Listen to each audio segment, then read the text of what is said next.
வணக்கம் லங்காஃபர் ஊடக நேயர்களே, மீண்டும் ஒரு செய்தியோடு சந்திக்கின்றோம். இந்த செய்தி ஒரு ஊடகவியலாளர் என்று கூறுவதை விட யூடியூப் சேனல் நடத்துகின்ற யூடியூபர் ஒருவர். ஆனால் பொது நிறுவனங்கள் போன்ற ஒரு தொடர்பிலே இந்த யூடியூப் சேனலை நடத்தி வருகின்றார். பலருக்கு உதவிகள் புலம்பெயர் தேசத்திலே இருந்தும் உள்நாட்டிலே இருந்தும் வெளிநாட்டிலே இருந்தும் பல உதவிகளை பெற்று கொடுத்து வருகின்றவராக இருக்கிறார்.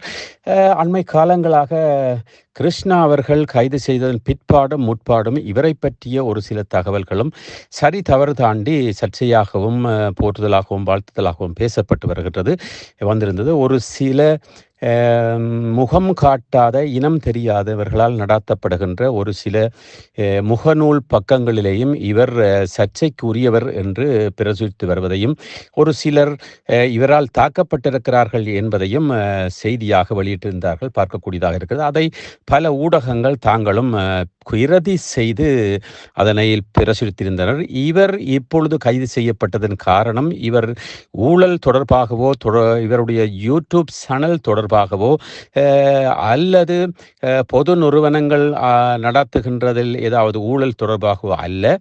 இவரால் ஒரு கூலிப்படையை வைத்து இன்னொருவர் தாக்கப்பட்டிருக்கிறார் தர்மபுரத்தில் என்று கூறப்பட்ட என்று இவர் மீது போடப்பட்ட வழக்கின், அதாவது அந்த வழக்கின் அடிப்படையில் தான் இவர் கைது செய்யப்பட்டிருக்கிறார் என்பது குறிப்பிடத்தக்கது.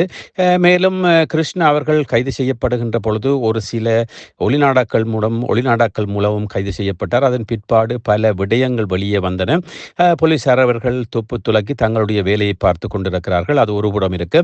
இவரும் தொடர்ந்து விசாரிக்கப்பட்டு வேறு ஏதாவது பிரச்சனைகள் இருக்குமா, வேறு குற்றங்கள் இவர் மீது சுமத்தப்படுமா என்பதை நாங்கள் பொறுத்திருந்துதான் பார்க்க வேண்டி. நல்லவர் கெட்டவர் எதுவாக இருப்பினும் சட்டம் தன்னுடைய வேலையை செய்யும்.